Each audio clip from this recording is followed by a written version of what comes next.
안녕하세요. AWS에서 솔루션스 아키텍트로 일하고 있는 신경식입니다. 오늘은 서버리스 기반 온라인 쇼핑몰 현대화로 650억 매출 달성하기라는 주제로 리싱크가 이루어낸 서버리스 기반 앱 현대화에 대해 이야기를 나눠보고자 합니다. 리싱크 CTO 황재희님을 소개합니다. 안녕하세요. 리싱크 개발팀을 이끌고 있는 황재희입니다. 오늘은 리싱크가 호스팅 환경에서 시작해서 어떻게 서버리스로 이전을 하게 되었고, 서버리스로 이전을 하면서 어떤 부분을 개선하게 되었는지에 대한 경험을 공유하겠습니다. 서버리스에 대해 관심과 궁금증을 가진 분들이 굉장히 많습니다. 오늘 서버리스 아키텍처에 대해 유익하고 흥미로운 소개가 이루어졌으면 좋겠습니다. 오늘 발표는 다음과 같은 순서로 진행하고자 합니다. 본격적인 발표에 앞서 간단하게 리싱크에 대해서 소개 부탁드립니다. 리싱크는 기업의 재고 문제를 해결하기 위해 2019년도에 서비스를 시작했습니다. 재고 문제를 해결하기 위해 다양한 솔루션을 제공하고 소비자에게 가성비 높은 상품을 판매하여 기업과 소비자가 함께 만족할 수 있는 서비스를 만들고 있습니다. 리싱크는 지난 3년간 급격한 비즈니스 성장을 이루셨습니다. 초기에 호스팅을 통해 인프라를 구축하고 운영하시다가 점차 트래픽이 증가하면서 운영상 문제가 많이 발생했을 것 같습니다. 기존 아키텍처에 대해서 공유 부탁드리고 어떤 부분들이 비즈니스 확장하는 데에 문제가 되었는지 설명 부탁드립니다. 리싱크는 기존의 호스팅사에서 제공하는 물리 서버 위에서 서비스가 되고 있었습니다. 서비스가 성장하면서 자연스럽게 물리 서버의 개수도 증가했는데요. 그림에서 보시는 것처럼 서버리스로 이전하기까지는 요청을 받아주는 웹서버와 데이터베이스 서버를 이용하여 서비스했습니다. 하지만 물리 서버로 서비스할 경우에는 해결하기 어려운 문제가 있었는데요. 바로 트래픽 증가에 따른 대응이 어려웠습니다. 물리 서버이다 보니 원하는 시점에 탄력적으로 서버를 확장하지 못해 불규칙한 트래픽에 대응하기 어려웠습니다. 그러다 보니 예상하지 못한 트래픽으로 인해 처리 가능한 트래픽을 넘어설 경우 처리 지연으로 사용자 경험이 나빠지는 상황이 반복되었습니다. 호스팅사에서 제공하는 클라우드 서버 옵션을 이용하여 대응하기도 했지만 물리 서버 대비 응답 속도가 늦고 클라우드로의 전환도 최소 몇 시간씩 기다려야 했습니다. 트래픽이 감소되고 나서야 클라우드로 전환되어 클라우드 서버 이점을 얻기가 어려웠습니다. 또한 저희가 직접적으로 체감했던 문제 중 하나는 응답 시간이 서비스 런칭 당시 대비 최고 5배 이상 느려졌다는 것입니다. 트래픽을 모두 수용하더라도 응답 속도는 여전히 느렸기 때문에 고객은 많은 상품들을 비교하고 살펴보는 것이 어려웠습니다. 정리하면 서버 증설 작업이 유연하게 이루어지지 않았고 예측하지 못한 스파이크 트래픽의 즉각적인 대응도 어려웠으며 증설을 하더라도 트래픽이 적은 시간에는 자원 낭비가 발생해서 비용 효율적이지 않다고 볼 수 있을 것 같습니다. 이런 문제를 해결하기 위해서 어떤 노력을 하셨을까요? 애플리케이션 현대화를 위해 AWS를 선택한 이유가 궁금합니다. 오늘의 주제이기도 한데요. 앞에서 설명드린 것처럼 저희 리싱크에서 해결해야 할 과제는 크게 두 가지였습니다. 바로 스케일 아웃과 속도 개선이었습니다. 트래픽이 증가할 때 자동으로 스케일 아웃이 가능한 구조여야 하고 응답 속도도 개선해야 했습니다. 추가적으로 서비스 성장에 따른 비즈니스 구현에도 신경을 써야 했습니다. 이러한 이유 때문에 자연스럽게 서버리스 솔루션을 선택했는데요. 서버리스 솔루션을 고민하면서 AWS 람다와 함께 사용할 수 있는 서버리스 솔루션도 함께 검토했습니다. AWS에서 출시한 서버리스 관련 솔루션들에 대한 레퍼런스가 많이 존재하여 서버리스로 전환할 때 많은 도움이 됐습니다. 컴퓨팅 파워의 스케일 아웃과 응답 속도 개선 목적으로 서버리스를 선택하셨다고 설명해 주셨는데요. 그 외에 다른 이유도 있을까요? 많은 스타트업들이 비슷한 문제를 겪고 있을 것이라 생각하는데요. 고객이 필요한 시점에 결과물을 내놓는 것이 중요합니다. 자원이 부족할 때는 선택과 집중이 필요한데요. 적은 인원으로 인프라에 대한 관리 및 설계에 대한 고민을 하기보다는 기존에 나와 있는 솔루션이나 모범 사례를 적극적으로 활용하고 실제로 고객의 불편을 해소할 수 있는 기능 구현에 집중하는 것이 필요했습니다. 이런 점에서 서버리스는 인프라에 대한 고민 없이 온디맨드로 사용할 수 있었기 때문에 개념 검증부터 실제 프로덕션 레벨까지 원활하게 운영할 수 있을 것이라 판단했습니다. 또한 서버리스를 도입할 때 정량적인 목표를 수립하고 리소스 스펙을 정하는 데 시간을 들이기보다는 테스트하고 결과를 확인하면서 개념 검증을 했습니다. 스케일 아웃과 응답 속도 개선을 달성하고 적은 인원으로 원활하게 서비스를 운영하고 있는 리싱크의 서버리스 기반 현대화 어플리케이션 구성이 궁금합니다. 소개 부탁드립니다. 현재 고객에게 제공하는 페이지의 90% 이상을 서버리스 솔루션을 이용해서 서비스하고 있습니다. 그림에서 보시는 것처럼 모든 요청은 아마존 API 게이트웨이를 통해서 요청을 받고 AWS 람다가 인보크되는 형태입니다. 이때 API 게이트웨이는 엣지 최적화 옵션을 이용해 아마존 클라우드 프론트와 연결하여 사용했습니다. 실행되는 AWS 람다에서는 AWS에서 제공하는 다양한 서버리스 서비스를 이용해 비즈니스 구현에 집중했는데요. 상품 카탈로그 구축을 위해서 아마존 클라우드 서치를 이용했고 정적 자원은 아마존 S3, 캐시 처리는 아마존 다이나모 DB와 클라우드 프론트, 마지막으로 비동기 요청은 아마존 SQS를 이용하여 처리했습니다. 아키텍처상 대부분의 서버리스 기반 서비스를 활용하신 것이 정말 인상적입니다. 서버리스 기반으로 구축하신 부분뿐만 아니라 마이그레이션 또한 어떻게 진행하셨는지 궁금한데요. 호스팅에서 시작해서 현재 서버리스로 가기까지 어떠한 단계를 거쳐서 현재의 구조에 이르게 되었는지 설명 부탁드립니다.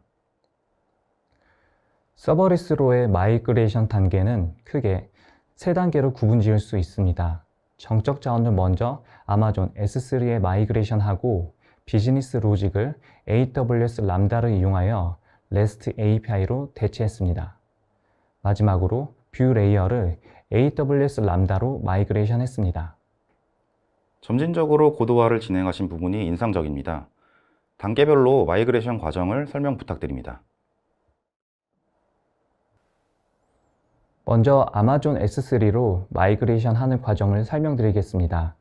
아마존 S3로의 마이그레이션은 쉬우면서도 상대적으로 얻는 이득은 노력 대비 큽니다. 스토리지 확장에 대한 고려할 필요가 없고 사용자 입장에서도 안정적이고 빠른 데이터 전송이 가능한 부분이 매력적인데요. 리싱크는 커머스 서비스의 특성상 이미지를 많이 사용합니다. 기존에는 온프레미스 서버에서 이미지 자원을 전부 서비스하고 있었기 때문에 정적 자원에 의한 비효율적인 로드가 많았습니다. 정적 리소스의 특성상 서버에 대한 부하가 크지는 않지만 서버의 자원이 부족할 때는 이 또한 불필요한 작업이 됩니다. 그래서 기존의 온프레미스 서버에서 제공하던 정적 자원을 아마존 S3로 마이그레이션 했고 S3에서 정적 자원들을 관리하도록 했습니다. S3로 마이그레이션 한 뒤에는 아마존 클라우드 프론트와 연결하여 이미지를 서비스하도록 했습니다. 기존의 온프레미스 서버에서 서비스하던 정적 자원은 모두 클라우드 프론트에서 서비스하도록 하여 온프레미스 서버의 부담은 줄이고 고객에게 전달되는 속도를 높였습니다. 또한 상품 카탈로그에서 필요한 썸네일을 AWS 람다와 클라우드 프론트를 이용하여 최적화했습니다.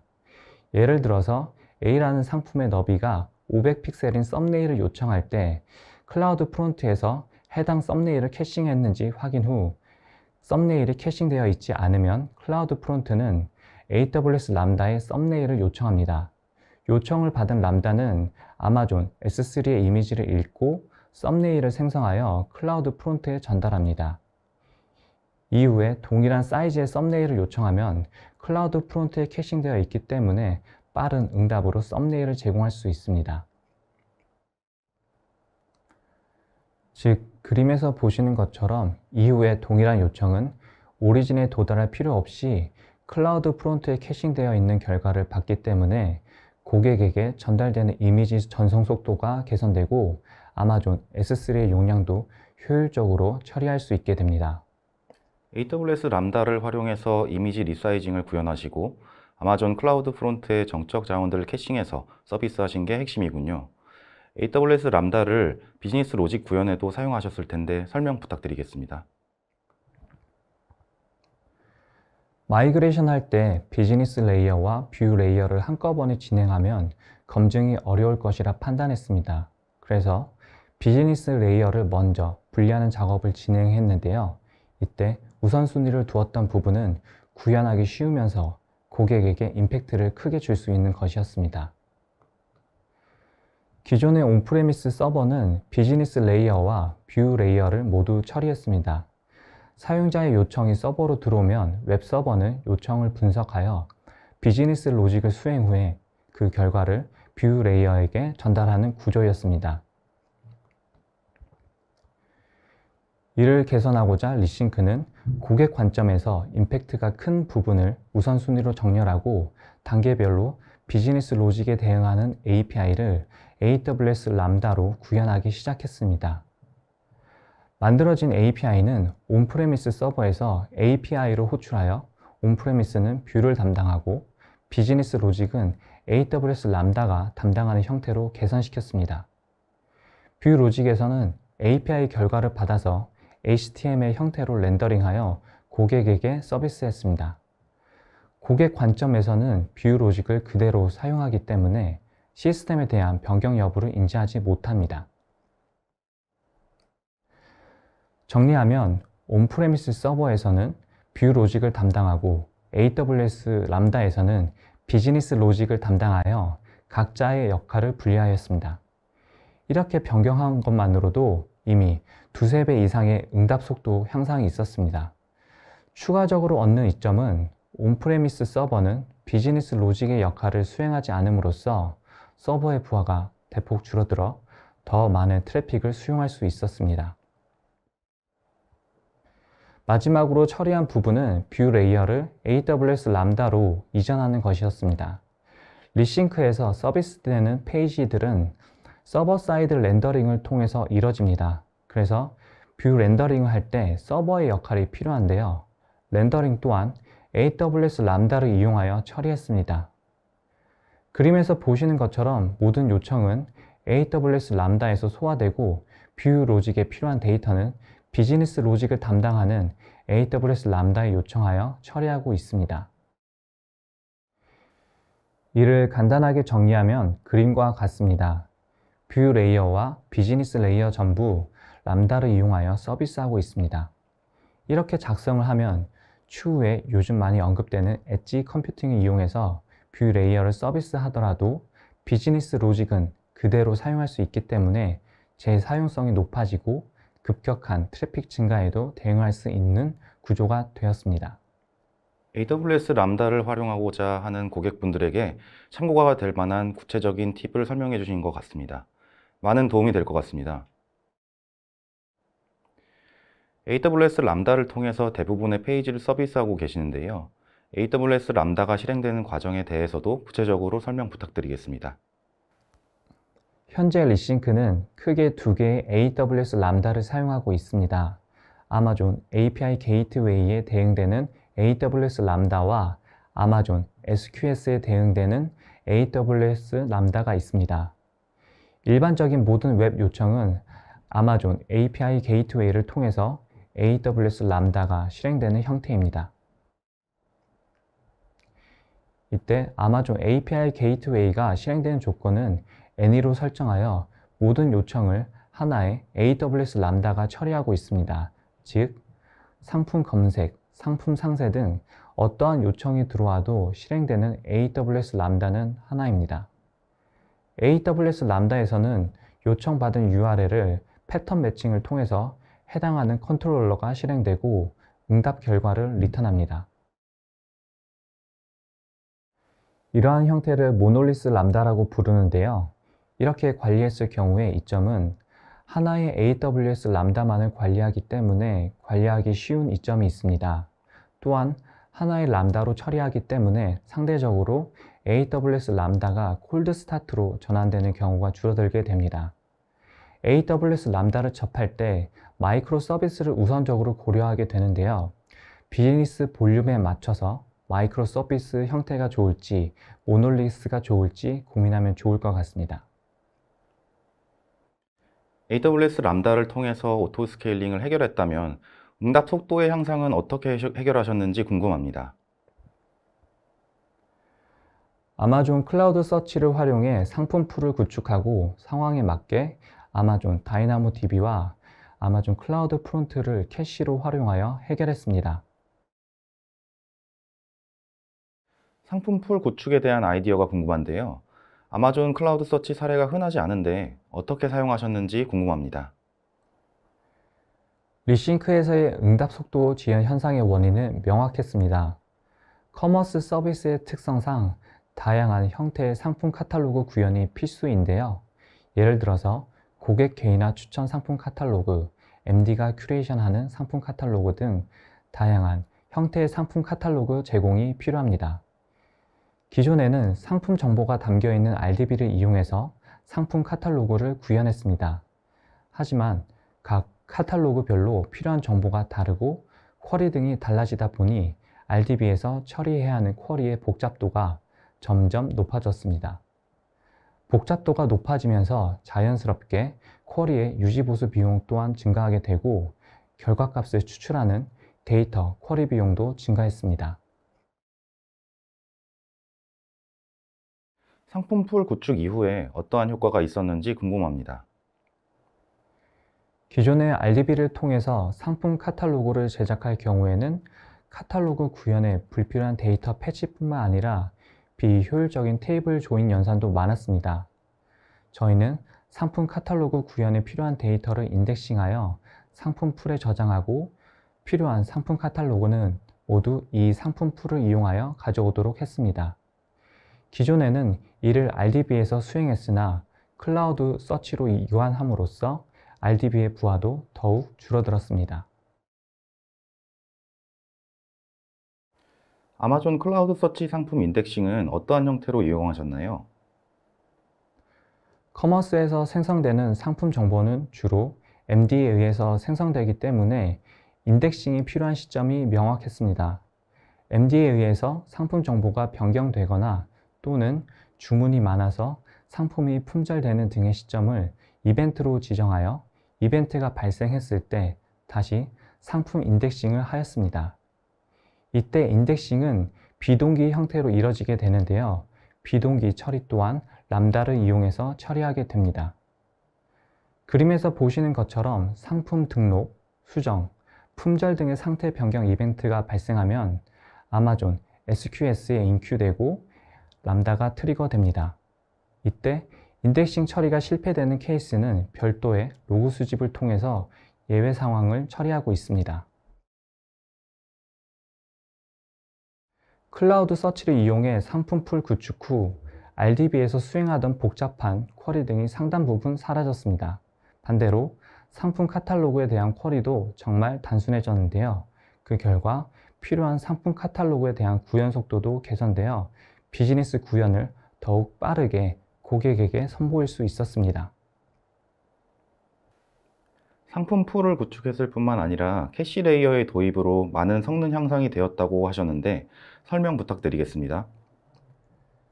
리싱크에서는 캐시 레이어로 아마존 다이나모 DB와 아마존 클라우드 프론트를 사용하고 있습니다. 상황에 맞춰 캐시를 사용하고 있는데요. 상품 풀과 캐시 레이어를 함께 사용하는 케이스를 중심으로 설명하겠습니다. 같은 결과를 반복 요청할 필요가 없기 때문에 변경이 적고 반복적으로 사용하는 API는 클라우드 프론트를 이용하여 캐싱했습니다. 클라우드 프론트는 정적 자원 캐싱 용도로 이미 많이 사용하고 있는데요. 동적인 자원을 캐싱하기에도 괜찮다고 판단했습니다. 예를 들어서 MD가 큐레이션한 상품 카탈로그는 주기적으로 변화하고 변화하는 시점이 명확합니다. 이러한 특성을 가진 데이터는 클라우드 프론트로 캐싱하여 처리합니다. 클라우드 프론트가 요청하는 오리진 도메인을 지정하여 아마존 클라우드 프론트에 요청이 들어오면 캐싱되어 있는지 판단하고 캐싱된 결과가 없으면 설정된 오리진 도메인에 포워딩하여 처리하도록 설정했습니다. 기존의 아마존 다이나모 DB나 레디스 등을 이용해서 처리하는 방법도 있지만 이 또한 캐싱 데이터에 접근하기 위해서는 컴퓨팅 파워가 필요합니다. 하지만 아마존 클라우드 프론트를 캐시로 사용할 경우에는 오리진에 대한 어떠한 접근 없이 데이터를 가져올 수 있기 때문에 상대적으로 AWS 람다 및 관련 데이터베이스의 연산 횟수는 줄어들게 됩니다. 이러한 접근 방식은 리싱크에서 자주 사용하고 있는 패턴이며 응답 속도 또한 우수합니다. 캐시를 사용할 때는 언제 캐시가 무효화되는지에 대해서 고려해야 하는데요. 캐시 무효화되는 시점을 이벤트로 지정하여 SQS에 인큐되고 람다가 트리거되어 URL에 해당하는 클라우드 프론트의 캐시를 무효화시킵니다. 이때 클라우드 프론트를 캐시로 사용할 때 주의할 점이 있는데요. 캐시의 무효화가 실시간은 아니라서 지역별로 시간차가 발생할 수 있습니다. 그러므로 캐시와 원본 데이터가 강력한 일관성을 유지할 필요가 없는 상황에서 사용하는 것이 바람직합니다. 캐시 데이터의 일관성이 중요한 데이터는 클라우드 프론트보다는 아마존 다이나모 DB나 레디스 등을 사용하는 것이 좋습니다. 실제로 저희는 아마존 클라우드 프론트와 아마존 다이나모 DB를 상황에 맞춰 캐시로 사용하고 있습니다.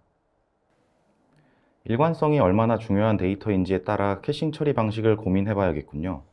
그럼 이번에는 아마존 다이나모 DB를 활용해서 어떻게 캐시 처리하셨는지 설명해 주시겠어요? 아마존 다이나모 DB는 람다를 사용할 때 사용되는 대표적인 NoSQL DB인데요. 다이나모 DB를 캐시로 사용한 이유는 10ms 내외의 균일한 응답 속도를 보여주고 있으며 확장성 또한 우수하고 온디맨드로 사용할 경우에는 스케일 아웃 부분에 대해서 고려할 필요가 없습니다. 이때 아마존 다이나모 DB를 잘 사용하기 위해서는 다이나모 DB의 특성에 대해서 이해하는 것이 필요한데요. 하나의 다이나모 DB 테이블은 여러 개의 파티션으로 이루어집니다. 이러한 특성으로 다이나모 DB는 스케일 아웃에 적합한 데이터베이스로 만들어줍니다. 개발자 입장에서는 이러한 특성을 이해하고 접근하면 스케일 아웃에 적합한 모델링을 할 수 있습니다. 아마존 다이나모 DB에는 데이터를 저장할 때 항상 파티션 키가 필요한데요. 이 파티션 키를 통해서 현재 아이템이 어떤 파티션에 저장될지 정해집니다. 예를 들어서 3개의 상품이 있고 상품의 아이디가 다르므로 아마존 다이나모 DB 내부에서는 내부 해시 함수에 의해 생성된 파티션 키를 기준으로 각각의 파티션에 저장됩니다. 그러므로 파티션 키는 유저 아이디나 상품 아이디 등의 유일성이 보장되는 값을 파티션 키로 지정해야 여러 파티션에 균등하게 분포될 수 있습니다. 이러한 특성을 고려하여 캐시로 사용하면 읽기 쓰기 연산이 여러 파티션에 골고루 흩어지므로 스케일 아웃에 용이한 형태로 사용할 수 있습니다. 그림에서 보시는 것처럼 다이나모 DB 또한 상품풀에서 생성된 카탈로그를 캐싱하여 응답 속도를 높이는 데 사용했습니다. 정리하면 리싱크에서는 캐시 레이어의 역할로 아마존 클라우드 프론트와 아마존 다이나모 DB 두 가지 서비스를 사용하고 있고, 데이터의 강력한 일관성이 필요할 때는 아마존 다이나모 DB를 활용하고, 그렇지 않을 경우는 아마존 클라우드 프론트를 사용한다고 이해하면 되겠네요. 오늘 발표 내용에 대해 요약해 주시면 감사하겠습니다. 그리고 서버리스 기반 앱 현대화를 통해 얻게 된 효과들에 대해서도 함께 설명해 주시면 좋을 것 같습니다. 처음에 저희가 해결하고자 했던 문제가 스케일 아웃, 속도 개선이었습니다. AWS 람다와 아마존 S3 이용해서 스케일 아웃을 해결할 수 있었고, 아마존 다이나모 DB, 아마존 클라우드 프론트, 아마존 오로라 서버리스를 이용해서 퍼포먼스를 향상시킬 수 있었습니다. 응답 속도는 최고 6배 이상 향상되어 만족스러운 결과를 얻었습니다. 그리고 2022년 7월경에 트래픽이 동일 시간 대비 50배 이상 올라간 경우가 있었는데요. 이 부분은 저희도 예측하지 못한 상황이었습니다. 하지만 이때의 값을 살펴보시면 트래픽이 증가하더라도 평균 응답 속도는 평소와 동일한 수준으로 유지되고 있었습니다. 이때가 서버리스 전환 후 가장 만족했던 순간이었습니다. 서버리스로 전환한 배경 중에 하나가 비즈니스 구현에 집중하기 위함이라고 하셨는데요. 실제로 서버리스 전환 후 어떤 변화가 있었나요? 앞서 언급해드린 것처럼 트래픽이 급하게 증가하더라도 시스템을 예측 가능할 수 있다는 점이 만족스러웠습니다. 또한 대부분이 자동화되어 있으므로 개발 구현에만 집중할 수 있는 시간이 대폭 늘었습니다. 서비스는 항상 새로운 요구사항에 의해서 새로운 기능이 추가되기도 하고 기존에 구현된 기능을 고도화시키기도 합니다. 기존에는 기능 구현뿐만 아니라 인프라 관리에 대한 부담이 있어서 구현에 집중하기가 쉽지 않았습니다. 하지만 서버리스 전환 후 대부분 자동화되어 비즈니스 구현에 집중하여 더욱 빠른 배포를 할 수 있었습니다. 서버리스로 전환하면서 배포 프로세스 또한 개선되었는데요. 기존에는 여러 가지 제약으로 인해서 배포 프로세스를 자동화하는 것이 어려웠습니다. 현재는 GitHub 저장소에 코드가 푸시되면 GitHub 액션을 통해서 정의된 스크립트들이 자동으로 실행되고 빌드하여 서비스를 배포하고 있습니다. 배포 또한 자동화되어 기능 구현 그리고 코드 관리에만 집중할 수 있는 부분도 저희가 서버리스 전환 후 얻을 수 있는 장점이었습니다. 배포가 자동화되어 하루에도 여러 번 배포해도 부담이 없었습니다. 서버리스 기반 앱 현대화를 이루시면서 기존에 겪고 계셨던 문제점에 대한 해결뿐만 아니라 부가적인 효과도 얻고 계신 것 같습니다. 애플리케이션 현대화에 대한 다양하고 폭넓은 자료가 있는 리소스 허브를 소개해 드립니다. 화면의 QR코드를 통해 또는 발표 자료를 다운로드 받으셔서 리소스 허브에 접속해 보세요. 혹 어디서부터 시작해야 할지 모르시겠다면 본인의 속도에 맞게 학습이 가능한 자습형 AWS 디지털 교육에 접속하여 애플리케이션 현대화 및 개발 관련 과정을 확인해 보시기 바랍니다. 더불어 업계에서 인정받는 AWS 자격증과 학습 여정을 계획할 수 있는 로드맵도 확인해 보세요. 오늘 제가 준비한 강연은 여기까지입니다. 유익한 시간이 되셨기를 바라며 설문조사를 통해 의견을 주시면 앞으로 더욱 발전된 컨텐츠를 준비하는 데 많은 도움이 됩니다. 많은 참여 부탁드리고 남은 하루도 즐거운 시간 되시기를 바라겠습니다. CTO님 감사드립니다. 감사합니다.